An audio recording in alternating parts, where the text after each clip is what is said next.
Goeiemôre en welkom weer eens by 'n kuiertjie in die woord van die Here.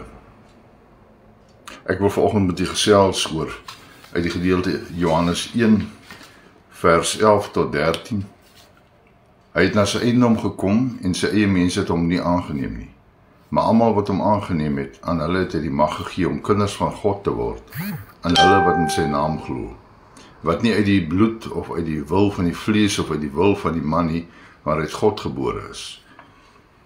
Die stukke van my legkaart, van my lewe, dis waaroor ek vanoggend wil gesels. Ons almal is daagliks besig om ons eie lewenslegkaart te bou. Soos 'n legkaart wat op 'n tafel lê en so dikwels in die verbygaan plaas ons 'n stukkie in plek of 'n paar stukke in plek, terwyl ons besig is met die res van ons lewe en die eise wat elke dag aan ons stel. Soms maak ons tyd om te sit en aktief daaraan te bou. Dis iets wat ons meer moet doen en minder besig wees. Die Bybel sê vir ons dat ons die tyd moet uitkoop. Legkaart bou vereis fokus, deursettingsvermoë, geduld. Wanneer al die stukke los lê, is die finale prent nie sigbaar nie. Dis net 'n hoop karton uitdruksels wat vir ons nie sin maak nie. Ons fokus word dikwels gesteel deur emosie, die sintuiglike en materiële dinge. Die eise wat die samelewing aan ons stel, dit wat ons moet doen om elke dag te oorleef. Ons sit met kompetisie vir oorlewing en om by te hou by die stroom van die lewe. Die prent op die verpakking, as ons die boks gaan kyk, wys en sê vir ons hoe die finale legkaart behoort te lyk. Die Bybel bevat die beeld van hoe ek en u behoort te lyk. Na die beeldnis van God is ons geskape. Met ander woorde, na die geaardheid van God is ek en u geskape. So, wanneer ek en u besig is om ons legkaart te bou en ons veragter of ons raak moedeloos of te besig, moet ons na die Bybel toe gaan en sê, Here, wys vir my hoe ek behoort te lyk. Want ek wil graag hierdie beeld vooraf sien, om 'n idee te hê van dit waarna ek moet streef, dit wat ek moet uitleef. Sommige van ons legkaarte is 'n paar 100 stukke, andersin is 'n paar duisend. Met ander woorde, sommige is minder of meer gekompliseerd.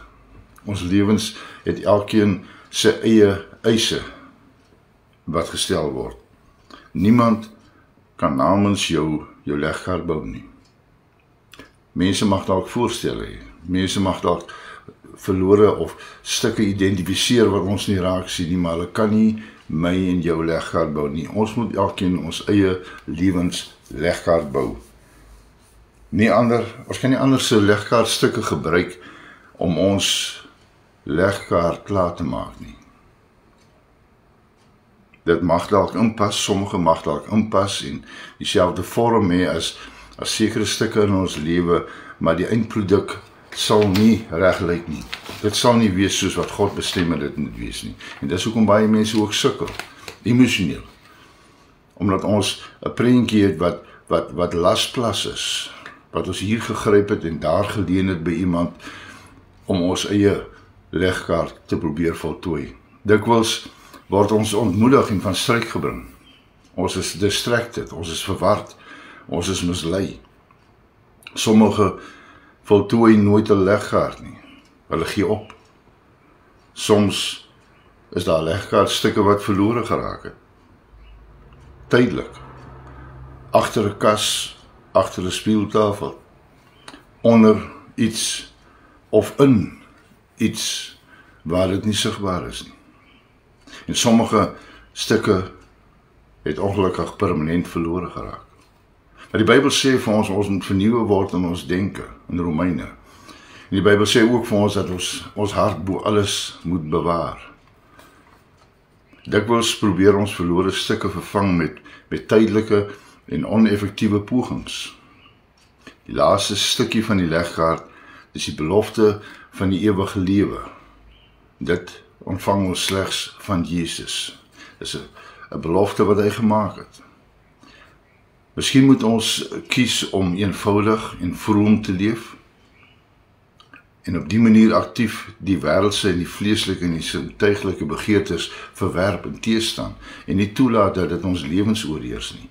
Dat dit nie toelaat dat ons legkaart veragter en nie voortdurend gebou word nie. Want dit is iets wat ons daagliks moet aanbou. Nie net nou en dan as ek 'n breek het of wanneer ek lus het of wanneer ek tyd het nie. Dis 'n aktiewe bou elke dag om my lewensprentjie te voltooi. Ons lees in die Bybel dat ons moet ons onderwerp aan God, die duiwel weerstaan en hy sal van ons wegvlug. Jy sien, hy weet wie sterker as hy is. Beter as ek en jy, maar hy kom met allerlei leuns en misleidings om ons van struik te bring, om ons te ontmoedig. Wees jou beste self. Kom ons hou op om te kompeteer, om beter as ander te wees, om te streef na hierdie tydelike vals selfbeeld wat ons baie keer najag.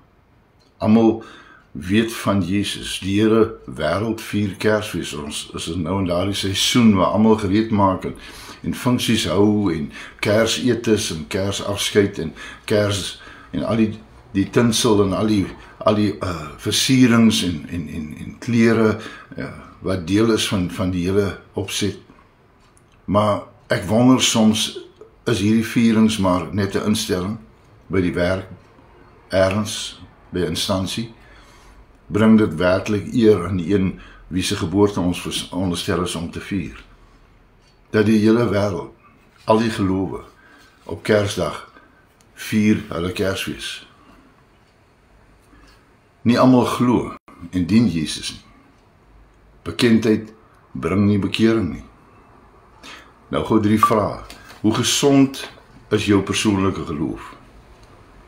Het jy Jesus al werklik aanvaar of sê jy dien Jesus op grond van jou kerklidmaatskap, op grond van jou tradisies, hoe jy groot geword het, dinge wat jy doen, wat jou laat voel jy's okay? Hoe gesond is die inhoud van jou geloof? Glo jy in lyn met God se woord? Probeer jy dit toepas? Probeer jy die heiligmaking nastreef? Hoe gesond is die uitleef van jou geloof? Is ek en u huiwerig in die publiek om te getuig, om mense te bemoedig? Het ons die vrymoedigheid om te praat oor die dinge van die Here? Het ons genoeg kennis? Want ek het gevind in die lewe dat baie keer is mense half ergerlik wanneer ons begin praat oor die dinge van die Here, en dit is nie omdat hulle nie glo in God nie, maar dit is omdat hulle onkundig is, omdat hulle nie genoegsame kennis het om te praat van die dinge van die Here nie.